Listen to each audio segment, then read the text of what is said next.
قوم پر جب 30 دن گزر گئے اور حسب وعدہ موسیٰ علیہ السلام نہ لوٹے تو وہ غمگین رہنے لگے۔ ہارون علیہ السلام نے ان کو اکٹھا کیا اور فرمایا کہ اے بنی اسرائیل، جب تم مصر سے چلے تھے تو قبطیوں کے پیسے اور رقوم وغیرہ ہم میں سے بعض پر ادھار تھیں، اسی طرح ان کی امانتیں بھی تمہارے پاس رہ گئی ہیں۔ اب ہم ان چیزوں کو انہیں واپس تو کر نہیں سکتے، لیکن میں یہ بھی نہیں چاہتا کہ وہ ہماری ملکیت میں رہیں، اس لیے تم ایک گہرا گڑھا کھودو اور جو مال و اسباب، زیورات اور سونا چاندی وغیرہ ان کا تمہارے پاس ہے اس میں ڈالو اور آگ لگا دو۔ چنانچہ اسی طرح کیا گیا۔ اس دوران ان کے ساتھ سامری نامی ایک شخص تھا۔ یہ تھا تو گائے کے پجاریوں میں سے، لیکن پڑوسی ہونے کے ناطے سے یہ بھی بنی اسرائیل میں شمار ہوتا تھا۔ اس نے جبریل علیہ السلام کے گھوڑے کو گزرتے ہوئے دیکھا اور اس کے قدموں کے نیچے سے مٹی اٹھا لی تھی۔ ہارون علیہ السلام نے اس سے کہا کہ تو اسے پھینک دے۔ یہ کہنے لگا، یہ تو وہ چیز ہے جس نے تمہیں دریا پار کروایا ہے، میں اسے اس شرط پر ڈالنے کے لیے تیار ہوں کہ آپ اللہ سے دعا کریں کہ اس سے وہ بن جائے جو میں چاہتا ہوں۔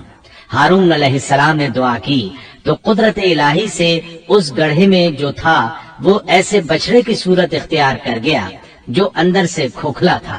اس میں روح نہیں تھی، لیکن جب ہوا اس کے پیچھے سے داخل ہو کر منہ سے نکلتی تو ایک آواز پیدا ہو جاتی تھی۔ اللہ تعالیٰ سورہ طٰہٰ آیت 86 میں فرماتے ہیں، فرجع موسى إلى قومه غضبان أسفا قال يا قوم ألم يعدكم ربكم وعدا حسنا أفطال عليكم العهد أم أردتم أن يحل عليكم غضب من ربكم فأخلفتم موعدي۔ بس موسیٰ سخت ناراض ہو کر افسوسناک حالت میں واپس لوٹے اور کہنے لگے، اے میری قوم، کیا تم سے تمہارے پروردگار نے نیک وعدہ نہیں کیا تھا؟ کیا اس وعدے کی مدت تمہیں لمبی معلوم ہوئی؟ بلکہ تمہارا ارادہ ہی یہ ہے کہ تم پر تمہارے پروردگار کا غضب نازل ہو، کیونکہ تم نے مجھ سے وعدہ خلافی کی ہے۔ موسیٰ علیہ السلام صرف 10 دن تاخیر سے پہنچے اور ان دنوں ہی میں انہوں نے بچڑا بنا کر اس کی عبادت شروع کر دی، بلکہ سامری نے ان سے یہاں تک کہا کہ موسیٰ بھول کر چلے گئے، ان کا معبود بھی یہی بچڑا ہے، جب وہ آئیں گے تو وہ خود بھی اسی کی عبادت کریں گے اور ہمارے ساتھ مل جائیں گے۔ اس طرح ان میں سے اکثر نے بچڑے کی پوجا شروع کر دی، بس چند افراد اس سے باز رہے۔ انہوں نے سوچا انتظار کر لیتے ہیں، وہ 30 دن کا وعدہ کر کے گئے تھے، کچھ زائد دن لگ گئے تو اس کی کوئی خاص وجہ ہوگی، کیونکہ اللہ کا نبی وعدہ خلافی نہیں کرتا، یقیناً کوئی خاص وجہ ہے اور ممکن ہے سامری بھی حق پر ہو، پھر بھی انتظار بہتر ہے۔ اس طرح وہ ٹھہرے رہے، تاہم ان میں پوری بصیرت اور یقین کے ساتھ سامری کو جھوٹا سمجھنے والا، اس کے پیچھے نہ لگنے والا اور حق کو سمجھنے والا سوائے ہارون علیہ السلام اور چند گنے چنے افراد کے اور کوئی نہیں تھا۔ بہرحال جب موسیٰ علیہ السلام ان کے پاس پہنچے تو انہوں نے نہایت غصے اور افسوس کے ساتھ ان سے کہا کہ تم 10 دن کی تاخیر برداشت نہ کر سکے، کیا اللہ کے غضب کا شکار ہونا چاہتے ہو کہ میری خلاف ورزی کر رہے ہو؟ انہوں نے اس بات کا جو جواب دیا وہ سورہ طٰہٰ آیت 87 اور 88 میں آیا ہے۔ قالوا ما أخلفنا موعدك بملكنا ولكننا حملنا أوزارا من زينة القوم فقذفناها فكذلك ألقى السامري فأخرج لهم عجلا جسدا له خوار فقالوا هذا إلهكم وإله موسى فنسي۔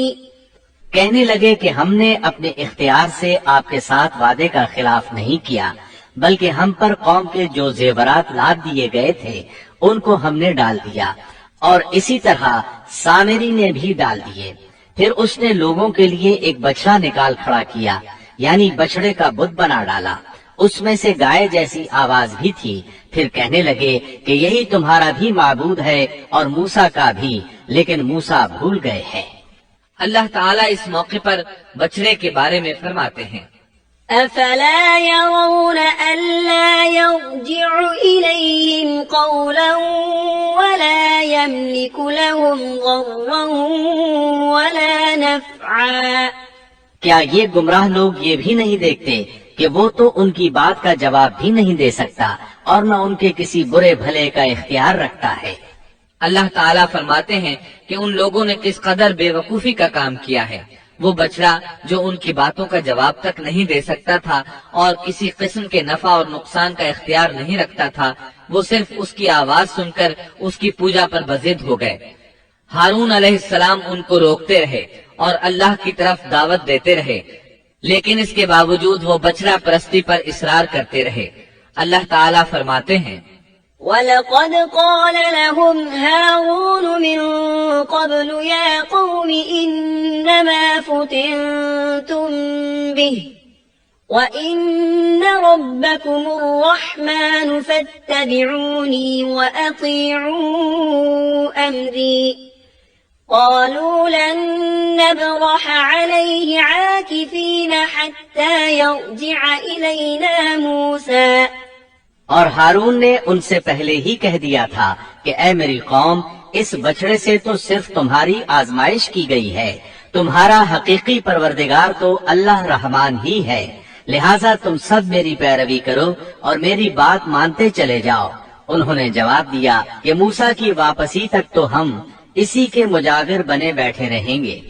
موسیٰ علیہ السلام نے یہ ماجرا دیکھا تو اپنے بھائی ہارون پر بگڑے، ان کے سر کے بالوں اور داڑھی کو پکڑ کر کھینچنے لگے. ان کی طبیعت میں سختی تھی، جبکہ ہارون علیہ السلام بہت نرم مزاج تھے. ہارون علیہ السلام ان سے بہت نرم برتاؤ کرتے تھے. موسیٰ علیہ السلام نے ان سے کہا، تم نے میرے ساتھ کیے ہوئے وعدے کو کیوں نہیں نبھایا اور ان لوگوں کی اصلاح کیوں نہ کی؟ قال يا هارون ما منعك إذ رأيتهم ضلوا ألا تتبعني أفعصيت أمري.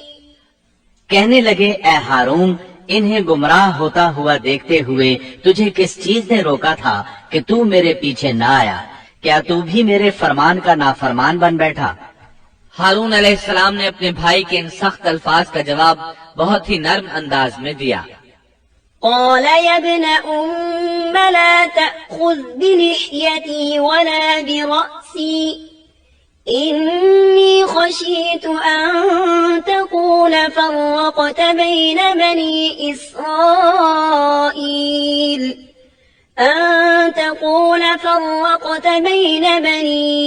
إسرائيل ولم ترقب قولي. ہارون نے کہا اے میرے ماں جائے بھائی، میری داڑھی نہ پکڑ اور سر کے بال نہ کھینچ. مجھے تو صرف یہ خیال دامنگیر ہوا کہ کہیں آپ یہ نہ فرمائیں کہ تو نے بنی اسرائیل میں تفرقہ ڈال دیا اور میری بات کا انتظار نہ کیا. ہارون علیہ السلام نے کہا، میں ڈر گیا اور ان میں ٹھہرا رہا اور ان سے کہتا رہا کہ جو شخص اللہ کے ساتھ ایمان اور موسیٰ علیہ السلام کی اتباع کا خواہش مند ہو وہ میری پیروی کرے. میں آپ کے پاس نہ آیا اور ان کے پاس کیوں ٹھہرا رہا؟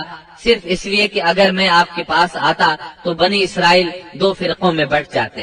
ایک گروہ ان میں سے بچڑے کی پوجا کر رہا ہوتا اور دوسرا میرے ساتھ آپ کے پاس آ جاتا. تو آپ مجھ پر کہیں یہ اعتراض نہ کرتے کہ تو نے بنی اسرائیل کو فرقہ فرقہ کر دیا اور میرے احکامات کا انتظار نہ کیا اور پہلے ہی بھاگ آیا. سورۃ الاعراف آیت 150 میں ہے، وَأَلْقَى الْأَلْوَاحَ وَأَخَذَ بِرَأْسِ أَخِيهِ يَجُرُّهُ إِلَيْهِ قال ابن أم إن القوم استضعفوني وكادوا يقتلونني فلا تشمت بي الأعداء ولا تجعلني مع القوم الظالمين. اور موسیٰ نے تورات کی تختیاں پھینک دیں اور اپنے بھائی کا سر پکڑ کر انہیں اپنی طرف گھسیٹنے لگے. ہارون نے کہا اے میرے ماں جائے، ان لوگوں نے مجھے کمزور سمجھا اور قریب تھا کہ مجھے قتل کر ڈالتے، تو تم دشمنوں کو مجھ پر ہنسنے کا موقع نہ دو اور مجھے ان ظالموں میں مت شمار کرو۔ مطلب یہ کہ انہوں نے اپنا عذر بیان کیا کہ ان لوگوں نے مجھے کمزور جانا، اور جب میں نے ان سے کہا کہ بچڑے کی پوجا نہ کرو تو انہوں نے مجھے قتل کی دھمکی دی اور کہا اگر تو باز نہ آیا تو ہم تجھے جان سے مار ڈالیں گے۔